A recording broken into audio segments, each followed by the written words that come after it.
Good evening and welcome to Face to Face for the Newsfirst team. I'm Niresh Eliathambi.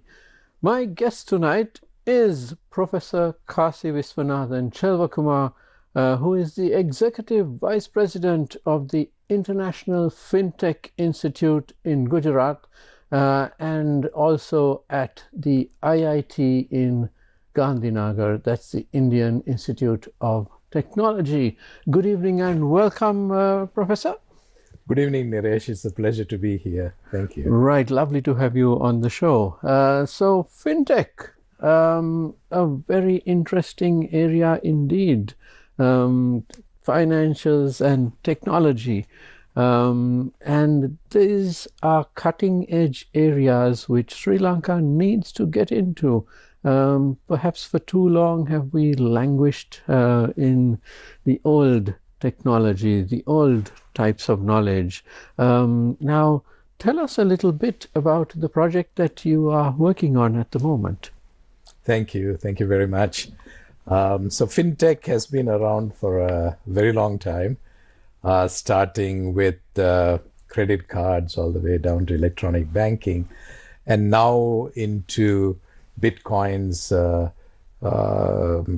critical fraud prevention, cyber security, and so on. Within fintech, the initiative that I would like to perhaps focus today on is the Lanka-India Fintech ecosystem. This is one, as you mentioned, Sri Lanka is getting into various areas of fintech. We are finding banks now introducing fintech techniques to provide better service to clients and to move along the fintech highway.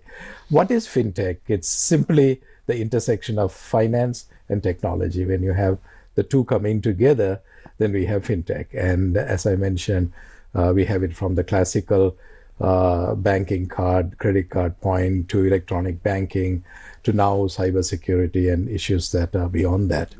Interestingly, in today's newspaper, there was this thing about phishing, and now a certain bank lost quite a lot of money because of that. So those are the areas that it's covering. And there's an amazing opportunity between India and Sri Lanka to collaborate and mutually benefit from this. Absolutely. And the Lanka-India Fintech ecosystem, LIFE for short.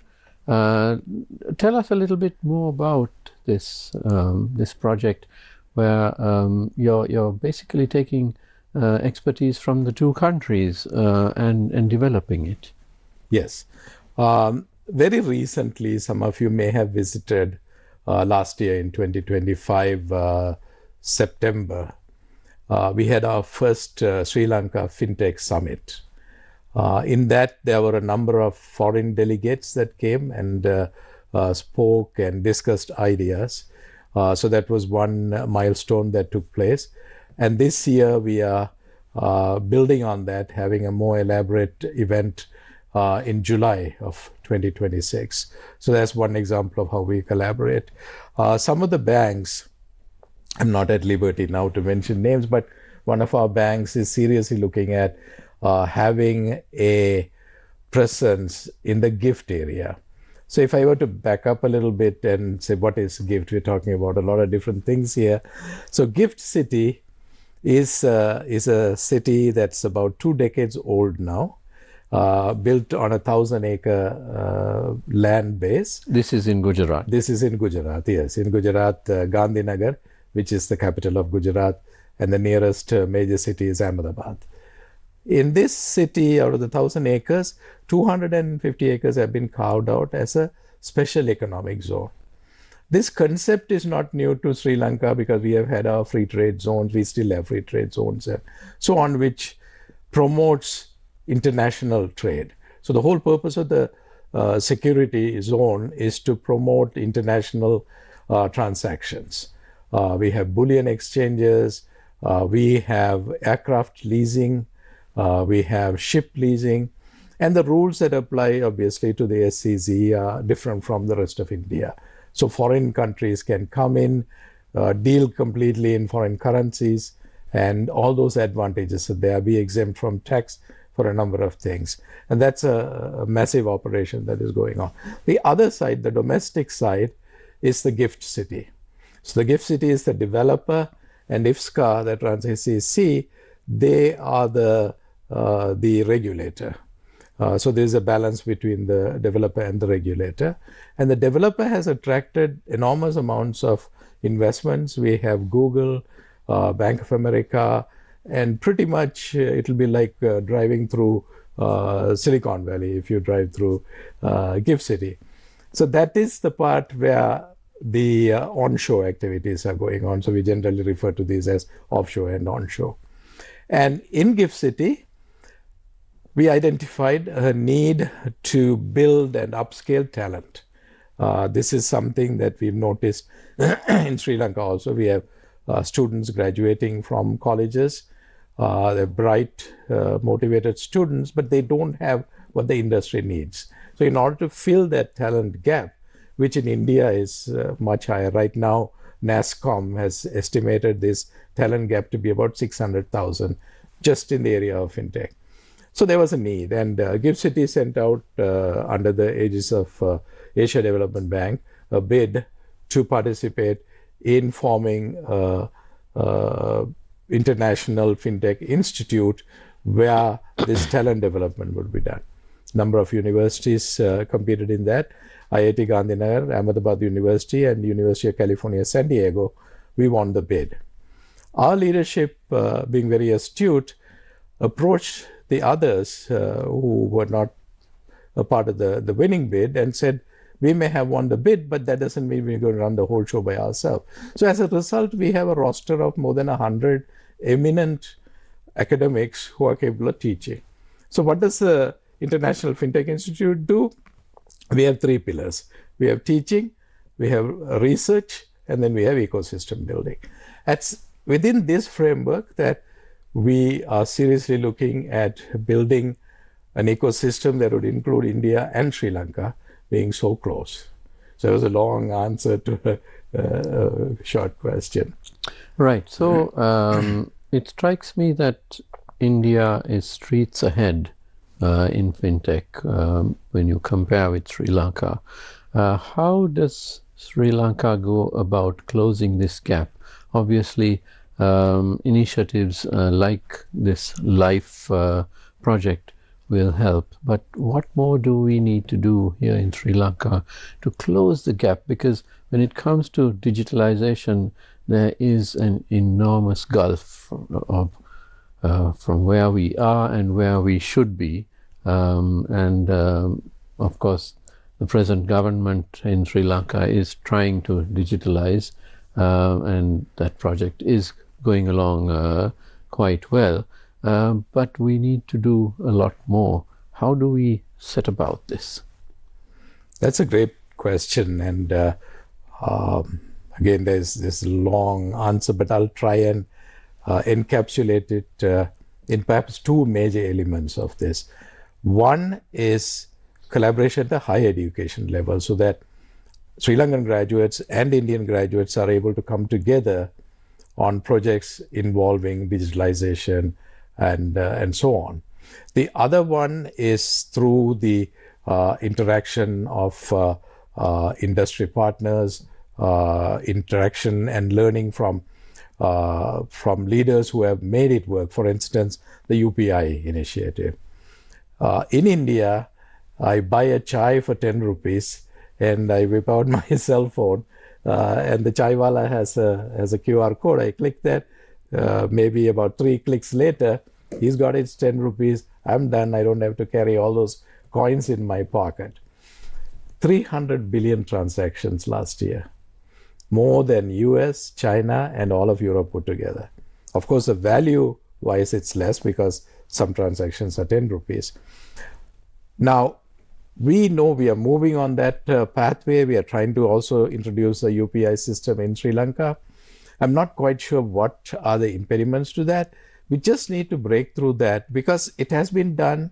How did it come together? It came together by some industry leaders and government leaders coming together and hammering this out from a country where not everybody had bank accounts.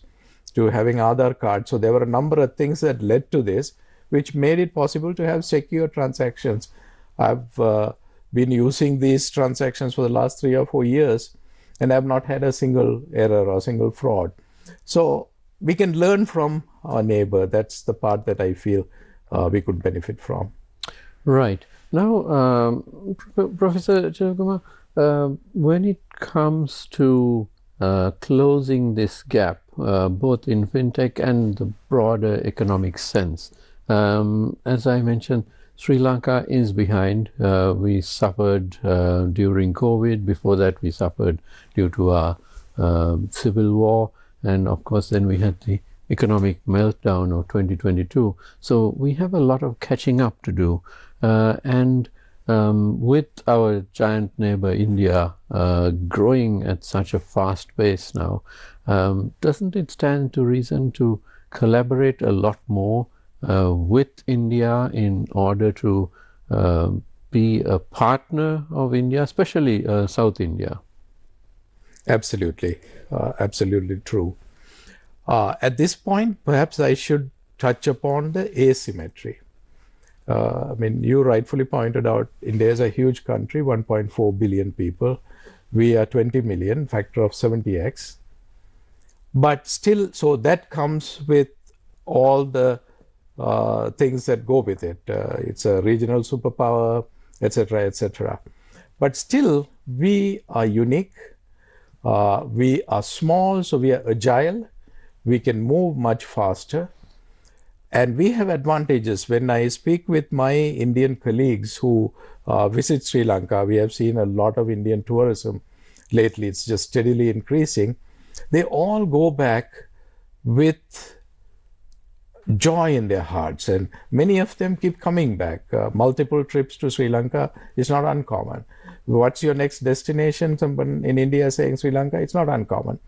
They are attracted to our hospitality, the cleanliness of the country. So although there is an asymmetry which will always be there, and we are not going to become 1.4 billion people, I hope not, and those things are going to exist, but we can capitalize on what we are good at. And those of us who have migrated and done well, and we were just chatting before the show, the 10th president of Caltech is a Sri Lankan, the first non-Caucasian to become the president of Caltech. And that's no simple feat. So, and this is just one person. There are Sri Lankans who have been knighted. They've done well around the world. So the same ingredients, we all were born under the same conditions. So we can, and particularly when it comes to technology and dignity and class, it's an even field. You know, we are even. And with that approach, if we can work with India, I'm very confident that we can bridge this gap. Right. And let's talk a little bit more about the LIFE project. Now, you're actually based mainly in California, but you spend a lot of time in Gujarat, in India, and also you visit Sri Lanka quite frequently. So you're a person who is absolutely global. How do you see this part of the world and projects like the LIFE project? I think we need a few champions, and I think already there are a few that are involved in various aspects of this project. So one of the things I had mentioned before was higher education. There are multiple exchange programs between Indian universities, the IITs, which are the top of India, 1 in 1,000 make it to IIT. They have exchange programs, either they already have with Sri Lankan universities or they're in the process of negotiating MOUs. We should foster them, and there are leaders in Sri Lankan universities who are promoting these activities between the two countries. Then doing research, joint research, that would help. Then we have leaders in industry who are promoting festivals like the Lanka-India Fintech Summit and other activities that are going on. there are exchanges between the two countries in terms of Sri Lankan banks going and opening up branches there. Joint research projects. One of the projects that my students are working on, they successfully completed the proof of concept, is the Fintech Readiness Index. It's an index that takes a number of cities, compares their fintech readiness. We have not included Colombo yet. Right now, we did the proof of concept with 5 cities, but we can include Colombo, and we are thinking of doing that and bringing that in to show where do we stand. It's a quantitative, verifiable measure of ranking various cities on that. There are other systems that do the same thing, but they are mostly global north-centered. For instance, Bangalore doesn't rank among the first 200 of the GFCI index, which is kind of crazy because it is a very progressive city. So those projects we can work together and bring and start building this bridge, the digital bridge, as we may say. Right. So we've been talking about digital and fintech, but can I tap your brains on what other areas Sri Lanka should look at developing, especially in partnership with India? And I say this in the context of you having vast experience in many spheres. Apart from academia, you've been in software, healthcare, defense, diplomacy, and so on. So are there any other areas where you see that Sri Lanka can capitalize on India? Definitely healthcare. The big thing is we are looking at 1.4 billion people in India. India itself is building its healthcare tourism. The healthcare tourism trade is, after a little setback during the COVID years, it's now building up again, and they are running around 600,000 procedures a year. It's a sizable index. That is something that we can also do, and we have certain advantages that India may not have. So we can partner with the Indian hospitals and do that sort of work. The other thing is we started a project in Kilinochchi on prosthetics. There were a lot of people who have lost limbs. Initially it was due to war, but now progressively because of diabetic amputations, accidents, and other reasons. And many of them lost a livelihood. They were unable to have seen people who've lost both arms, lost both legs. We are running a project jointly with India, a company, they are Spark Minda Corporation. It's an electric vehicle component manufacturing company. And they have a foundation which has fitted 30,000 people with limbs. 30,000. 30,000. And out of that, our modest share is 50. We have 50 Sri Lankans who got 51 to be precise, who got their limbs fitted over the last couple of years by them. They are willing to come and help us get started. Right now, we are looking at the Mankulam Army Base Hospital. They have an excellent set of equipments donated by Norway.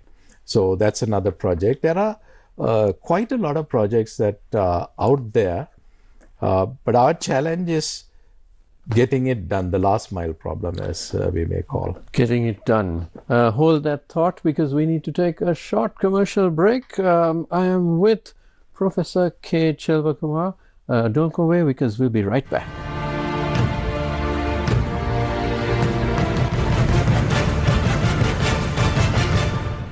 උඹට මෙච්චර අවංක වෙලා කියලා කියන්නේ උඹ ඌව ඇතෑරියත් දවසක ඌනම් උඹ ඇතෑරි කියලා හිතන්න අමාරුයි ආයිෂ. එතකොට මොන වගේ වැරදිද දැන් ඉස්සරහට වෙන්නේ? මොකද මම ලෑස්ති වෙලා ඉන්න එපයි. මොන වගේ වැරදි කරයිද දන්නේ නැහැ නේ.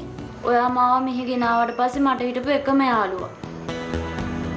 එයාව මොනලෝකින් හරි ඔයා ගෙනල්ලා දෙන්න ඕනි මට එච්චරයි.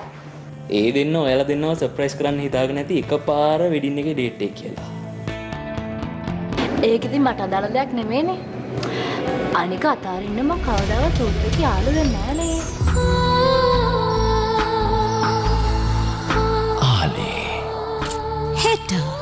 රාත්‍රී 8ට සිරස ටෙලිතිරයෙන් අපේ ජීවිතවලට එක එක කාලා එක කීලා එනවා ඒ වගේම යනවා. ඒ තුමයි වෙනස් වෙන්න බෑ. ඒක ලොකු බැඳීමක්. මම මේ දේවල් ගැන දැනගෙන හිටියේ නැති වුණාට මම දැනන් හිටියේ අප්පච්චිගේ අම්මගේ අතර එච්චර හොඳ රිලේෂන්ෂිප් එකක් නැහැ කියලා. මෙතෙන්දි වැරදිකාරයා මම දඬුවම් විඳින්නත් ඕන මම. බල්ලෙක් වගේ මරලා දානවා බලාගෙන ඉන්න මෙතනම. කියපා. කළු අහස හෙට රාත්‍රී 7:30ට සිරස ටෙලිතිරයෙන්. ආන් කොට දින කතා කරමු. බබාට මොකවත් නොකියවද? ළමයට කතා කරන්න එපා කිව්වා. එයා මැරෙන්නද මහත්තයා? අර නැති වෙච්ච ගහන ළමයාගේ මිනිහා හම්බෙච්ච කතාවක් කියනවා.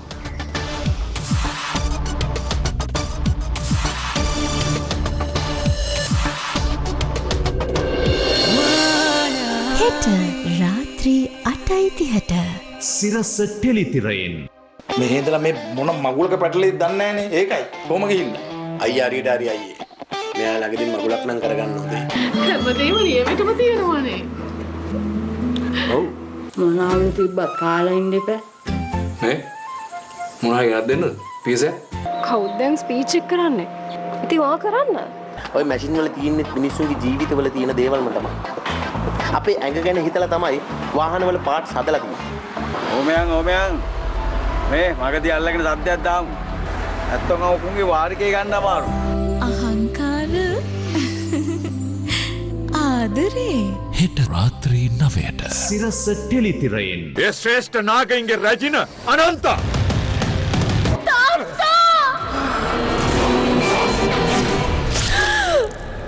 එයා බේරගන්න හිතාගෙන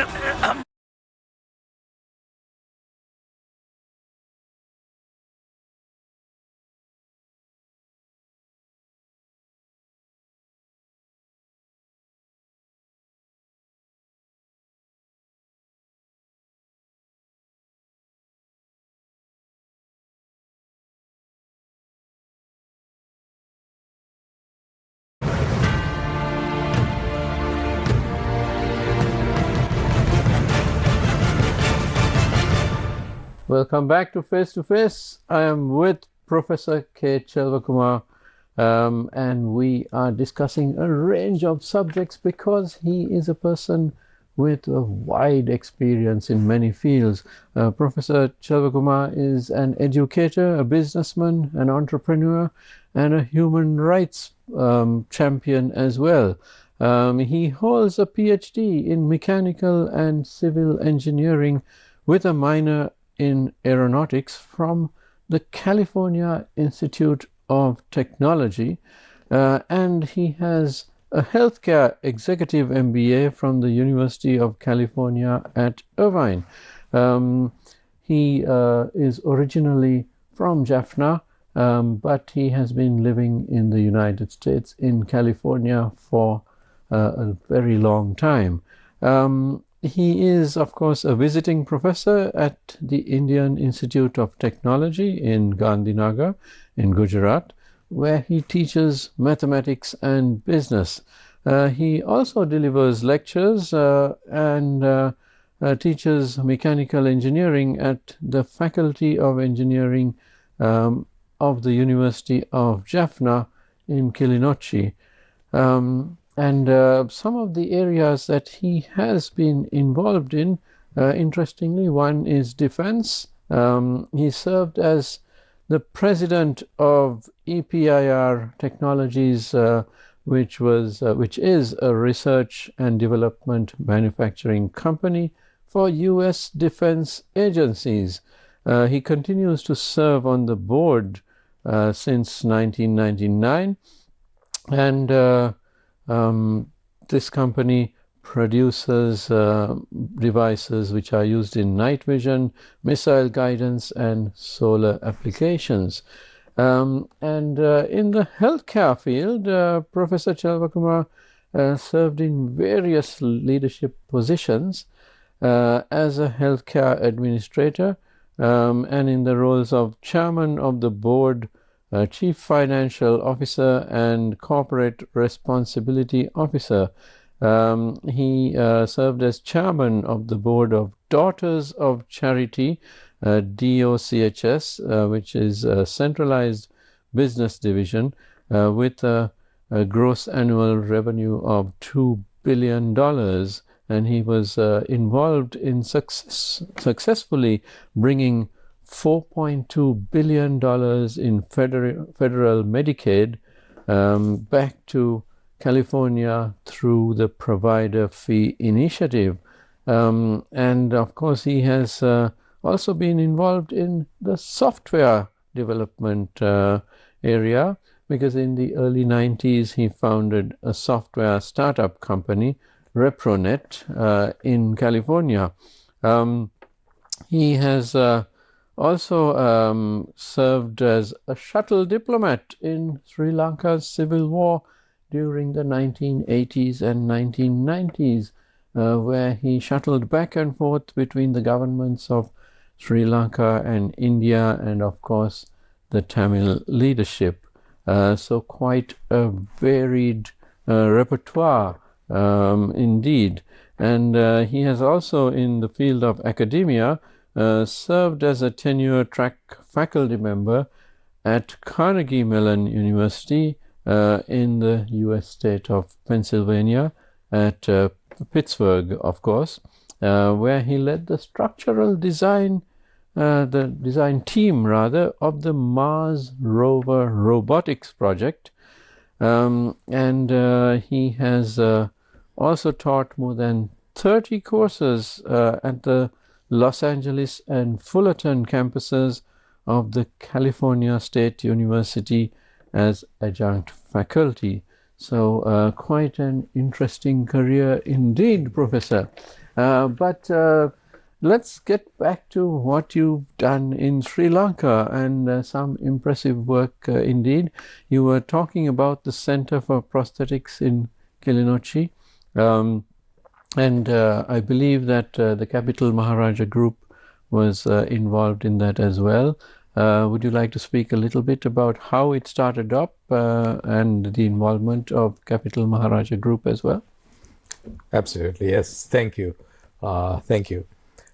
Capital Maharaja Group's involvement started from the time of the previous chairman, Mr. Rajamahendran. We were visiting from the university, we were visiting major corporations, trying to get their support from University of Jaffna. Professor Atpuda Raja was the Dean of Engineering for RBL Nagar at that time. We would make several visits, and one of the things that Mr. Rajamahendran said resonates in all our minds still is, bring MIT to my country. His dream was building an institute of such eminence. Of course, I tried to convince him that Caltech was a better one, but he remembered that and wanted that. I think that was a motivation behind their support, behind your support, Capital Maharaja's support to University of Jaffna. The support that Capital Maharaja gave us a springboard to write proposals and get funding from the Canadian government as well as the Canadian diaspora, who promised to match what the Canadian government would give. And they ended up collecting more than 150% of what Canadian government gave. So money is often not the problem. The problem, I think, is us being committed, good people doing good work, which is there, and in a more coordinated, concerted way. So that's how the Center for Prosthetics came to be. And now we are working, as we discussed, of expanding that as well. One of the other things that I sort of brought up was this last mile problem, the challenge that we face in everything we do, not just in Sri Lanka, not just in Asia, but around the world. There is a lot of enthusiasm when we start a project, and we call it the honeymoon era. Everybody is excited, everybody is happy. But as time goes on, things just start getting a little dull. And but the whole thing is about how do we sustain? Problems are we going to have? Yes, we are going to have problems. And one of the quotes I look at again and again, it's in my signature block, is from Winston Churchill. He said, pessimist sees problem in every solution. Optimist sees solutions in every problem. So whenever we have a problem, there is always multiple solutions. And one example I want to share is from my hospital days. You mentioned about the provider fee initiative. This was in 2005, 2006 timeframe, where funding was very hard for hospitals. We were losing money. Even today, half the American hospitals lose money. So how do we run a hospital? On top of that, the unions are demanding increased pay rates. And we were on a contentious relationship, the administration and the union. And then one day, some of our leadership, a very wise person said, why don't we look at working with the union? Because we were trying to bring this provider fee bill. The Medicaid funding that comes from the federal government in the United States will only be given to the state when the state has matching funds. California was earmarked for $50 billion a year, which means California has to raise $50 billion through various ventures. Every year, California was falling short and leaving money back on the table. So one of the methods which has been done by other states, including South Carolina, was to develop a provider fee initiative where hospitals that do not treat the poor pays a small fee, and then that fee is used to bridge the gap, so thereby collecting this. So if we come up with $4 billion, then federal government gives another $4 billion. Now we have $8 billion in the pool. About 10% would go for administration. You still have $7.2 billion.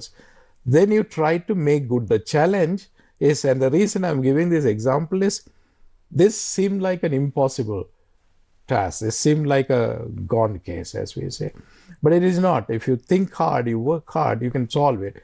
So what was done was a foundation was formed to use part of the funds to pay back for the hospitals that are not doing charity work, but still get their money back, so that net about $4 billion goes back to the hospitals that are doing this work. So this is just an example which perhaps doesn't have any immediate relevance, but the relevance is about the mindset, about how we think. When there is a problem, there's always many solutions. In engineering, we have this, engineering or mathematics, we have these concepts of existence and uniqueness. So we look at a problem and see, does a solution exist? And then if the solution exists, is it unique? And very often what we don't realize is the problem doesn't lie in the existence, because every problem has solutions. The problem lies in the uniqueness. Every problem has many solutions. And ours is to seek and find the solution that works for the problem. And I may be talking like a professor, and I hope I'm making some sense to some of you. But that's what we need in this relationship between India and Sri Lanka. Let us find solutions. And the one point I want to make is, I've heard some suspicions, some naysayers, you can't trust the Indian government, you can't do that. But always remember, when we were starving, when we had a major crisis in Sri Lanka, India came to our rescue. They may have had geopolitical reasons behind it, but nonetheless, they put food on the table. So there is a commitment there. Similarly, for India, what I say is, Sri Lanka is the budding Singapore. There was a time when the Premier of Singapore thought, I want to become like Sri Lanka. I want to build a country like Sri Lanka. That potential is still there. And how would it be for India to have right off 30 miles off the coast a thriving economy, a thriving technology center like Singapore? I mean, today the whole world recognizes Singapore as a fintech center. Sri Lanka can become the fintech center. So there are these, despite the asymmetry, there are these compelling factors that makes it in our interest to work together. Now, that's very interesting that you said that there's always a solution or many solutions to any problem. Because in Sri Lanka, we tend to not think out of the box enough, perhaps. and we go with traditional solutions which are not going to work or which have proven to be ineffective, or systems which have been used for decades and are out of date. We don't often think innovatively enough, which is strange because, as you said, Sri Lankans who go overseas do extremely well. So the spirit of innovation is there. But here in Sri Lanka itself, perhaps we have a culture of not encouraging innovation and not encouraging thinking out of the box for solutions. I think you're right. I think the environment plays a major role. Maybe those who went outside, same genes but different environment, so therefore they were doing a little better. So that means we need to improve our environment, make it conducive. But I'm seeing many hackathons now happening all over the universities. There are hackathons that are being promoted, and students are coming up with innovative ideas. So you're right, and I think we are moving in that direction. I think the environment is changing, and I also wanted to point out that it's not only those who excel in academia, who become PhDs and professors, people who went and opened a little store, they mushroom into multi-billion-dollar business chain. So the success is happening at multiple levels, as it is happening here as well. I'm seeing people in Sri Lanka. Between my trips in the last 10 years, I've come here at least twice a year, sometimes more frequently. I see someone who is working on a project, and the next time I come, the project gets a little bigger. There's a young man in Jaffna who bought a bus and was running the Jaffna-Colombo service. And next time I came, it was 2 buses. Yesterday, someone told me he now has 10 buses. Not only that, he has also opened a chemical plant. That shows that they are diversifying. So I think what you mentioned is beginning to happen, and that's extremely encouraging. And there are resources that can be brought to support that. So yes. Right. Professor Chelvakumar, what about the gap between academia and practical business operations in Sri Lanka? For many years, we've seen academia, the universities in particular, operating in a different sphere, and perhaps our private sector hasn't engaged enough. Here at Capital Maharaja Group, of course, we engage with many universities. But is this something that we need to focus on a lot more? That's absolutely right. This is sadly a global problem. We call it the valley of death. The academia is working on technology readiness level. This is a concept that NASA came up with when they were working on the moon launch with the Apollo. They wanted an objective way of saying what level of technology am I. So technology readiness level 1, TRL1, is I have an idea. Then it goes to 2, 3. 3 is I have a proof of concept. Then 4, 5, 6, I have a prototype. 7, 8, it goes into industry production and so on. This is nice theoretically, good to teach in the classroom. But in real life, as you mentioned, we have the industry that's operating on 8 and 9 because they have to produce and sell and make a profit. That's the business they are in. Academia is stuck in 1 and 2.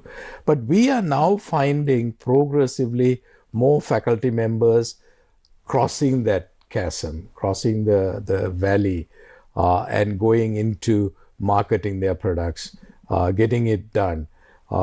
Likewise, Maharaja organization has also been funding projects that need a little bit more thinking, because at the industry level, you need solutions yesterday. The university has the luxury of taking some time and looking at it. For instance, Eslon Pipe had some challenges, and those were then given to Aravind Nagar, and the students worked on that and came up with a solution.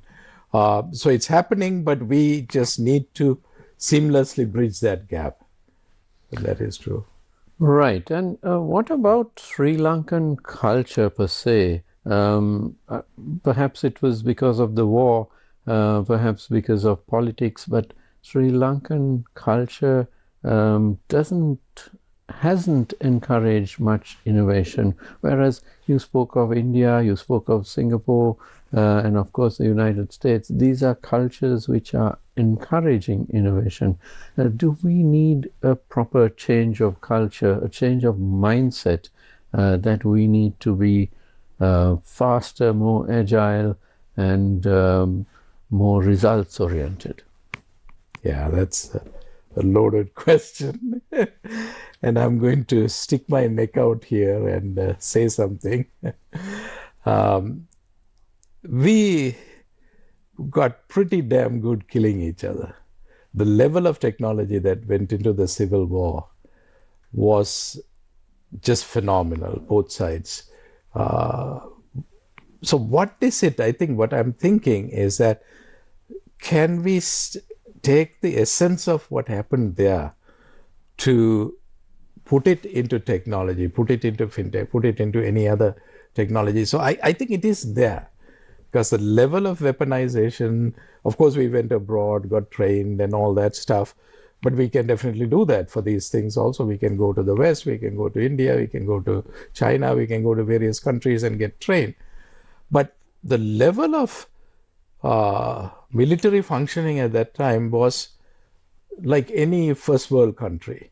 So we've done that once, let's do that in the name of peace. Let's do that for peace, for prosperity, not just peace, but for prosperity, so that we may thrive, I keep going back to the Singapore example, because Singapore had nothing. Singapore had less than nothing when they got started.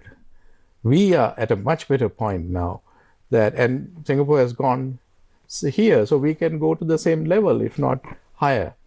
How do we do that? I really don't know. Are we aiming too low? Are we not thinking largely big enough?